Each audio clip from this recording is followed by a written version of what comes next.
wonderful shot, and then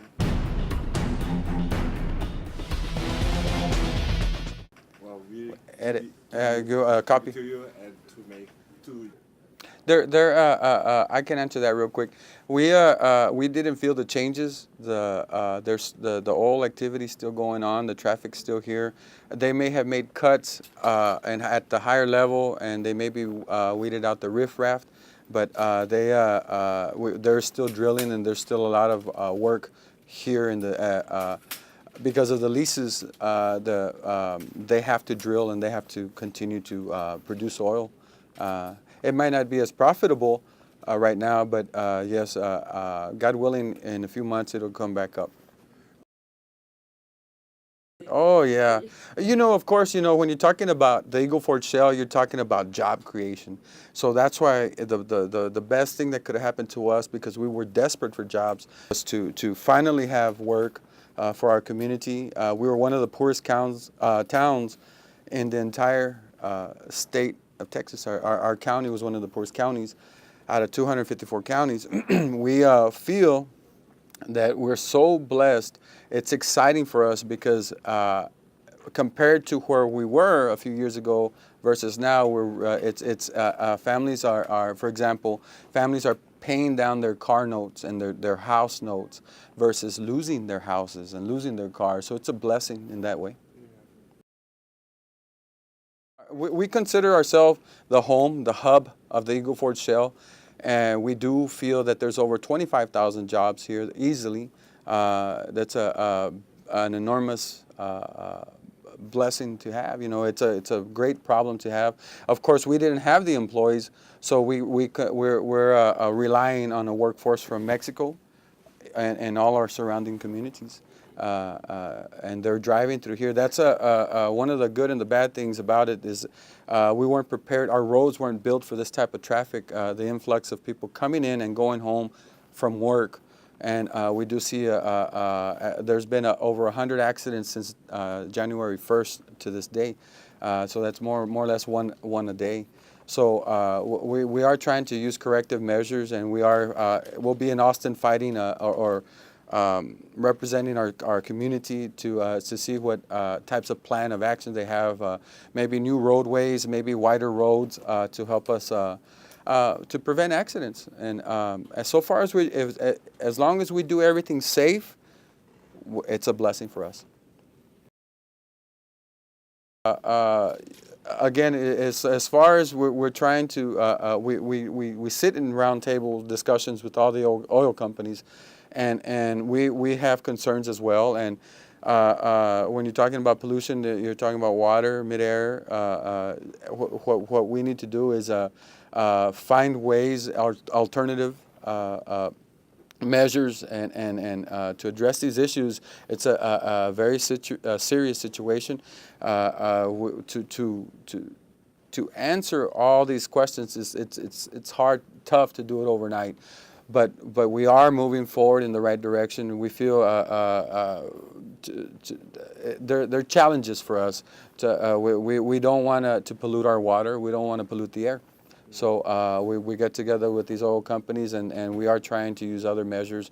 Water, for example, we're trying to find ways they can filter out this and use the same water instead of using and pouring down into our abandoned oil water wells. And in the air, we're trying to use less flaring. So we're trying to sell the gas, because the flaring is what's causing pollution, and that's actually money thrown away on their part. So they're losing as well, the company itself. Was a farming and ranching community. Yeah. So it's real easy for them to go and find not abandoned, but we're so vast. It's a huge farming and ranching community to where there's really no neighbors. And as long as you don't really have a neighborhood alongside the drilling, I think you'll have less complaint. And I think that's what made it attractive to them. And these ranch owners are willing to lease out their land. And as long as the ranch owners collecting mineral rights, I think everything is fine. They're all making money. And you're talking about millions of dollars a day. No. I don't feel. You're saying 5 years it'll get better. Everything is fine. The Eagle Ford Shale is one of the most lucrative and most profitable shale plays in the world. So when you're talking about the Eagle Ford Shale, you're also talking about the most profitable. So there's more profit in fracking here than there is anywhere. So yeah, the price might be low, but they're still profiting enough to make to be successful. They. Yeah. I think where the job cuts were in administrative, more there was more paper pushers and office jobs that were cut. But the drilling, what happened to the drillers and the people, when you're talking about oil production, there's so many aspects and so many different various types of jobs. You need to supply the pipes. You need to supply the product to drill, and you gotta for example, leasing crews. When you decide where you want to drill, you find a location and you gotta clear it. So you need a company to come and clear it. That's a leasing crew, and so it starts like that. So those people obviously still have jobs because that's what requires to start the process. So the most essential jobs are still there. Now, what happened is from what we gathered is that the oil companies are cutting their pay, but it's still very lucrative to keep the job. So many of them didn't. They kept their job by taking a pay cut. The employees here, so the company could sustain itself profitable.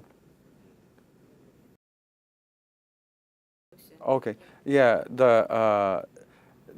Basically, when you are talking about bigger companies, they're the ones who branch out and find more drillers, and when there's too many jobs, they go out and they look for other companies to help them drill, and their thing is to be as cost effective as possible. They want to be as cheap as possible to be more profitable. So the oil companies or the drillers that were maybe costing them too much are probably the ones that are the ones that don't have no more jobs. We built a brand new high school for the influx of families that have came in. Our schools are growing. We've already invested, completed already over 7 miles worth of roads, streets in our community, in our neighborhoods. We've created a police department. We never had a police department here in the city of Carrizo Springs, and we believe it's required. When these oil companies invest millions of dollars, they want to make sure that their investment is protected and safe. So it's a growing process, and that's why we're doing what we can as fast as we can to make us all live together. Yeah, we were before all this oil boom came. We were a small town, a small ranching and farming community. So even I was a ranch hand at the Faith Ranch. So that's what we did as for a living. Mm-hmm. Man, I tell everybody that there is room for everybody, whether it's a restaurant, whether it's in the oil. There's right now enough room for everybody, and we welcome any entrepreneur, any business that's willing to invest in the Eagle Ford Shale. We invite you to come on down. There's room for everybody. Yeah. You're talking about roads, or are you talking about every kind of construction? all the yes, right. Yes, we do have developers in our area that are working together with us, and we're trying to do our best to diversify as well as oil companies are doing right now. They're diversifying and they're getting into every aspect to try to be more profitable. And we as well are trying to expand and diversify in other businesses to add additional revenue to our economy. And we're always trying to grow our city, and we do want our developers to bring. We don't, for example, we were so stagnant and we were so poor that we're still we're in the planning stages right now, and we're still adjusting. So we do have goals, and we still don't have a clothing store, a shoe store. We don't have malls. So we don't have restaurants like big cities do. So we do have a lot of ambitions, and we're trying to put it all together, and we're trying our best to make it work. The Eagle Ford Shale is already not too many people know, but the Eagle Ford Shale, if you're looking at a map and you're looking straight down at a map, the Eagle Ford Shale, where we are, also goes down into Mexico and south down into the ocean, into the Gulf, and they already there's already talks, and within a year they'll be drilling already, and we'll be the home. We are the home and the hub of the Eagle Ford Shale. We're just going to grow even more. The exploration will start within the year or so, and so we do have that. Those are part of our plans. There'll be an international bridge for us, God willing, that will connect our workforce and the industry to our area. And I'm glad you mentioned that, because we always just say oil boom. And in reality, you're talking of natural gas, and you're talking about oil, and it's such a good thing, because we ourselves are planning on tapping into the natural gas that's in our backyard, instead of shipping it to us or trucking it to us and costing us an arm and a leg. We feel that there's so many avenues we can take to make this happen. For example, as well, as a city, we can tie into the natural gas line and sell it to our gas stations. And there's already vehicles that have been converted into natural gas. So we feel that that's the future. God willing, if everything comes into place, it's going to be very, very lucrative for everybody. That's why I invite everybody, and I'm glad to see people from Korea here. It's a blessing. It's a good thing. It's exciting.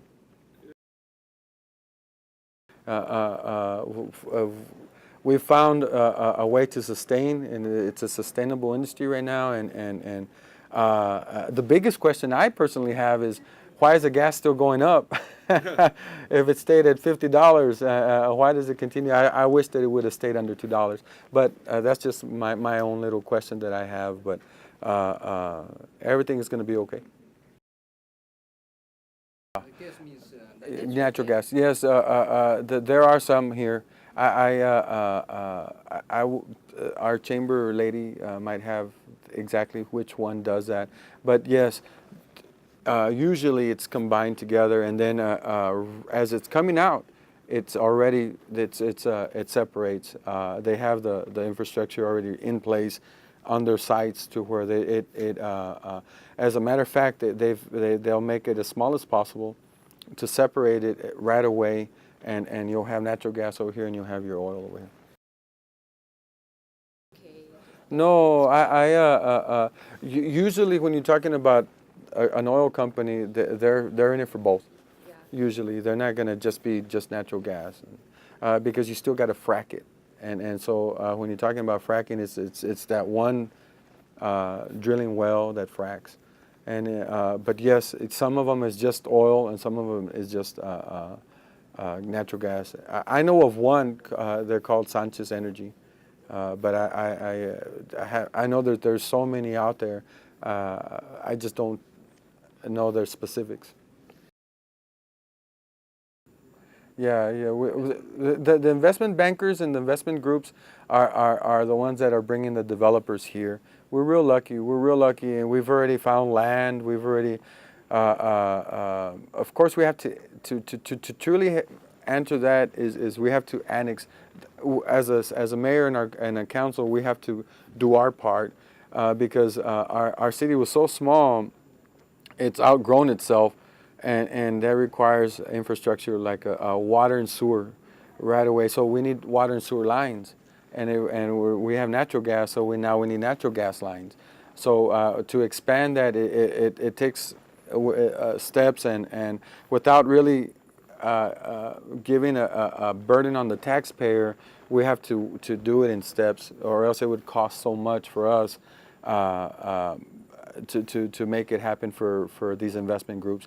Now they have some of the developers and the developments on the table that brought these hotels to our city. We didn't have no hotels.